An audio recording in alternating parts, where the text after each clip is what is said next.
सभी को नमस्कार। मैं हूं डॉक्टर मनोज कुमार बत्रा, सह-आचार्य रसायन शास्त्र विभाग, सम्राट पृथ्वीराज चौहान राजकीय महाविद्यालय अजमेर।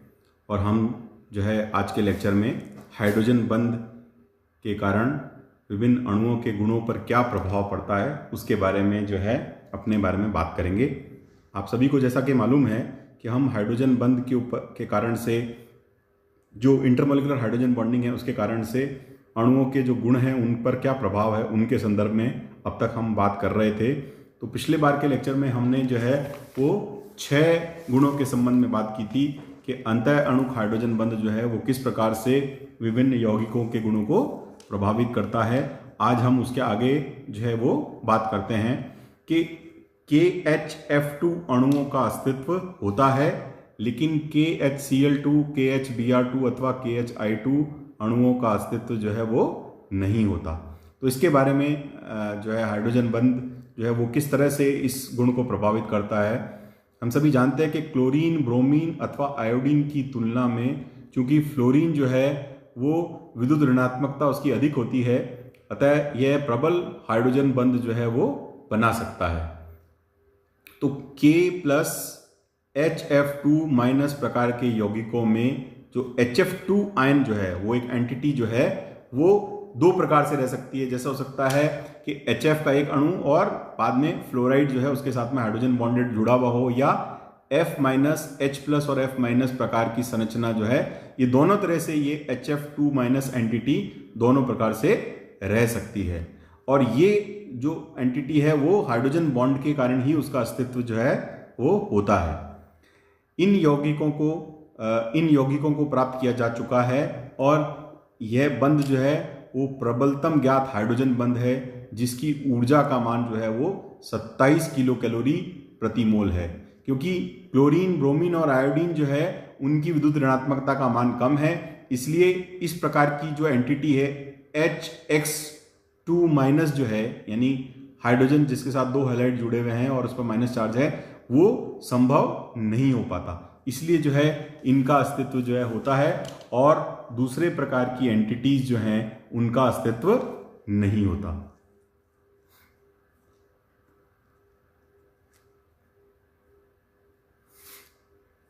अब हम बात करते हैं अगली प्रॉपर्टी के संदर्भ में कि कॉपर सल्फेट 5H2O इसमें क्रिस्टलन जल का जो अणु है उनमें से 5 अणु हैं, लेकिन उनमें एक अणु वो अलग प्रकृति का है और 4 अणु वो अलग प्रकृति के होते हैं। तो उसके संदर्भ में हम यहाँ पर बात करते हैं।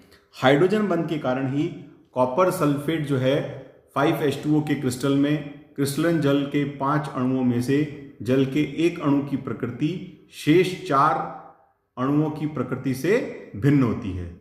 कॉपर सल्फेट के क्रिस्टलों में प्रत्येक कॉपर 2 आयन जल के 4 अणुओं से घिरा रहता है, जबकि जल का 5वां अणु वो सल्फेट आयन तथा कॉपर H2O4 ये जो कॉम्प्लेक्स आयन इस संकुल आयन इसके मध्य सल्फेट और इस संकुल आयन के मध्य वो हाइड्रोजन बंध के द्वारा बंधित होकर CuH2O4 SO4.H2O की रचना करता है। मतलब इस स्वरूप में ये रहता है, जिसको अभी अपन आगे देखेंगे।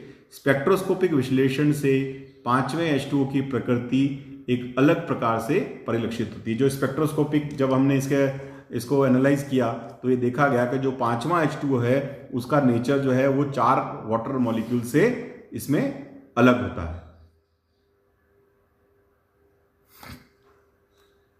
माफ कीजिएगा, ये देखिए, ये यहां पर उसकी स्ट्रक्चर दी हुई है, कॉपर सल्फेट 5H2O की क्रिस्टल संरचना। इसके अंदर हम देख सकते हैं कि कॉपर के 4 तरफ जो 4 जिसको हमने नामांकित किया है 1, 2, 3 और 4, ये 4 जल के अणु हैं जो कि इसके साथ में कोऑर्डिनेट बॉन्ड से जुड़े हुए हैं। और 5वां जो वाटर है जिसको हमने डॉटेड लाइन से बीच में दिखाया है दोनों तरफ से, ये एक तरफ तो 2 वाटर मॉलिक्यूल के साथ में हाइड्रोजन बॉन्डेड है और दूसरी तरफ जो सल्फेट उसके साथ में इसके 2 हाइड्रोजन उसके ऑक्सीजन से हाइड्रोजन बॉन्डेड रहते हैं। तो इस तरह से हम देख सकते हैं कि कॉपर सल्फेट 5H2O में 4 वाटर मॉलिक्यूल्स एक जैसे होते हैं और 5वां जो होता है वो उससे अलग जो है वो उसका प्रकार का जो प्रकृति है वो दर्शाता है। फिर है विलेयता के संदर्भ में बात। कार्बनिक यौगिक जो है वो सहसंयोजक प्रवृत्ति के कारण जल में अविलेय नहीं होते, किंतु यदि उनके हाइड्रोजन बंध बनाने की क्षमता हो तो वे जल में घुल जाते हैं। विभिन्न यौगिकों की विलेयता पर हाइड्रोजन बंध के प्रभाव का अध्ययन हम जो है निम्नलिखित बिंदुओं के द्वारा हम उसको अध्ययन उसका यहाँ पर करेंगे। तो सबसे पहला जो है बिंदु हम लेते हैं कि एल्कोहल, ग्लाइकॉल, ग्लिसरॉल तथा शर्करा आदि में एक या एक से अधिक OH समूह होने के कारण हाइड्रोजन बंध बनाने की बहुत अधिक संभावना होती है। यही कारण है कि सभी यौगिक जल में अत्यंत विलयशील होते हैं। तो अपन देख सकते हैं एल्कोहल, ग्लाइकॉल, ग्लिसरॉल, शुगर्स, ये सब जो है इसमें कई प्रकार के OH ग्रुप्स होते हैं, तो इसलिए जो है इनके हाइड्रोजन बंध बनाने की जो संभावना है जल में वो अधिक होती है, इसलिए ये जल में विलेयता दर्शाते हैं। यहाँ हम इस चित्र में देख सकते हैं कि किस प्रकार से ये जो एक अल्कोहल है ये जो है ये जल में हाइड्रोजन बॉन्ड बनाने के कारण ये विलेयता प्रदर्शित करता है। दूसरा है डाइमेथिल ईथर जो है जल में मिश्रणीय है, मतलब जल में मिक्सेबल है, उसमें वाटर में सॉल्युबल है, क्योंकि जल के अणुओं के साथ हाइड्रोजन बंध बना सकता है। लेकिन डाइमिथिल थायोईथर जो है जल में अमिश्रणीय है, क्योंकि यहाँ सल्फर की विद्युत ऋणात्मकता का मान कम होने के कारण यह जल के अणुओं के साथ हाइड्रोजन बंध नहीं बना सकता है।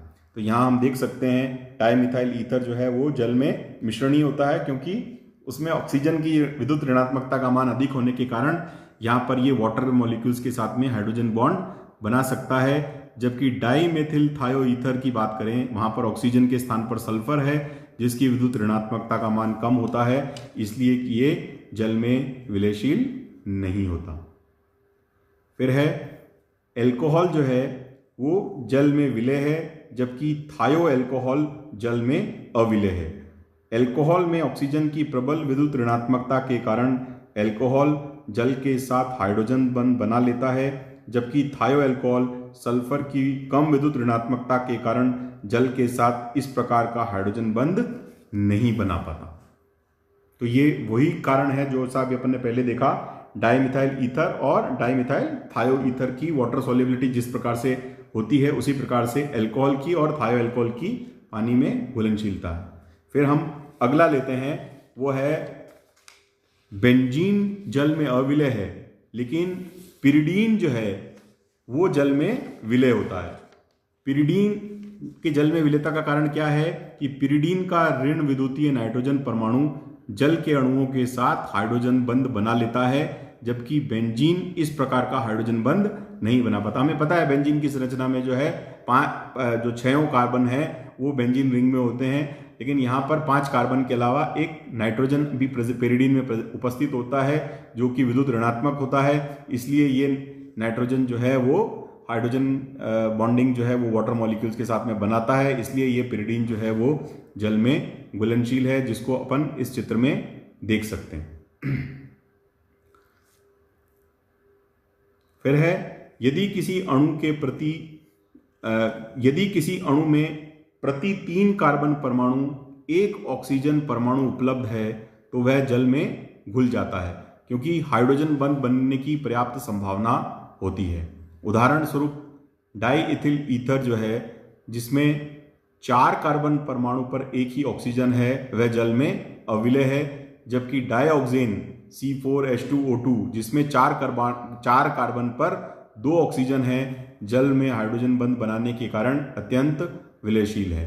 तो यहाँ हम देख सकते हैं डाइएथिल ईथर जो है उसमें वो जल में घुलनशील नहीं है, क्योंकि जो रूल है वो है कि 3 कार्बन के साथ में एक ऑक्सीजन जो है वो अणु में होना चाहिए, जो कि उसमें नहीं होता। लेकिन डाइऑक्सेन में क्या होता है, C4H2O2 जिसकी संरचना अपन ने इस चित्र में बनाई हुई है, इसमें देख सकते हैं एक बेंजीन रिंग के जैसे सिक्स मेंबर्ड रिंग है जिसमें 2 ऑक्सीजन है, और यहाँ पर जो रेशियो है वो हर 2 कार्बन के ऊपर 1 ऑक्सीजन प्रेजेंट है, इसलिए जो है ये जो है जल में 1,4 डाइऑक्सिन जल में घुलनशील रहता है। इसी प्रकार एसिटिलीन एसीटोन में अत्यंत विलयशील है, क्योंकि दोनों भी परस्पर बंध बना लेते हैं। वही हाइड्रोजन बॉन्डिंग जो है दोनों में संभव है, एसिटिलीन में और एसीटोन के अंदर। एसिटिलीन जल के अणुओं के साथ हाइड्रोजन बंध नहीं बना सकता, क्योंकि C2H2 डॉटेड डॉट जिसको हम वाटर कहते हैं, जो एक ये आकर्षण जो है C2H2 और वाटर के बीच का आकर्षण जो है, इसकी तुलना में H2O का आकर्षण जो है वो बहुत अधिक प्रबल होता है, इसलिए जो होता है एसिटिलीन जो है वो जल में घुलनशील नहीं है। फिर वसा अम्लों के लिए क्लोरोफॉर्म एक अच्छे विलायक का कार्य करता है। जो फैटी एसिड्स होते हैं आपको पता है, जिसमें एक हाइड्रोकार्बन जो है वो बहुत बड़ा होता है और उसके पीछे बाद में उसके अंदर COH जो है वो चेन होती है, COH ग्रुप लगा हुआ होता है, तो वो क्या होता है, वो जल में विलयनशील नहीं है, लेकिन वो क्लोरोफॉर्म में विलयनशील है, क्योंकि क्लोरोफॉर्म की जो CH3CH जो है इसकी ध्रुवीयता के कारण, इसकी पोलैरिटी के कारण यह जो है वसा अम्लों के साथ हाइड्रोजन बंध बना लेता है, तो उसके साथ में ये हाइड्रोजन बॉन्ड जो है वो बना लेता है, इसलिए ये जो है क्लोरोफॉर्म में ये जो फैटी एसिड्स होते हैं वो सॉल्युबल होते हैं। इसी प्रकार से नेक्स्ट है प्राथमिक एमीन जो है वो जल में विलय हैं, क्योंकि नाइट्रोजन जल के अणुओं के साथ हाइड्रोजन बंध बनाती है, जबकि द्वितीयक एवं तृतीयक अमीन जो है वो जल में विलेयता, उनकी जल में विलेयता क्रमशः कम होती जाती है, क्योंकि हाइड्रोजन बंधों की संख्या में कमी आती है।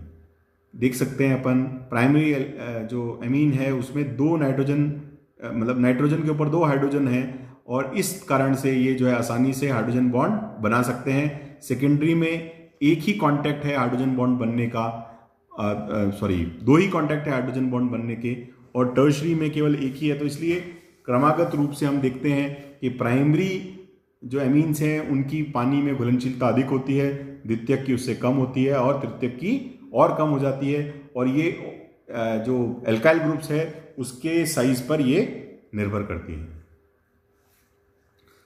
फिर है एमाइड जो है वो जल में उच्च विलेय है, क्योंकि नाइट्रोजन तथा ऑक्सीजन दोनों ही प्रबल ऋण विद्युतीय परमाणु होने के कारण हाइड्रोजन बंध बनाने की उच्च क्षमता रखते हैं। जैसे RCONH2 में इसमें ऑक्सीजन और नाइट्रोजन दोनों ही हाईली इलेक्ट्रोनेगेटिव हैं, इसलिए ये क्या करते हैं, ये पानी में ये जो वाटर मॉलिक्यूल है उसमें उसके साथ में हाइड्रोजन बंध बनाने की संभावना इसमें सबसे ज़्यादा होती है, इसलिए ये जल में घुलनशील होता है। और इसी प्रकार से यूरिया की हम बात करते हैं, NH2 का होल ट्वाइस CO जो है, यहाँ पर भी यही स्थिति है कि नाइट्रोजन और ऑक्सीजन जो है दोनों यहाँ पर उपस्थित हैं, तो यूरिया जो है जल में अत्यंत विलेय है, क्योंकि केवल कार्बन परमाणु को छोड़कर अन्य सभी 7 परमाणु नाइट्रोजन, ऑक्सीजन व हाइड्रोजन जल के साथ 7 हाइड्रोजन बंध बनाते हैं। तो इस तरह से हम देख सकते हैं कि ये जो हाइड्रोजन बॉन्डिंग है ये डिफरेंट कंपाउंड्स की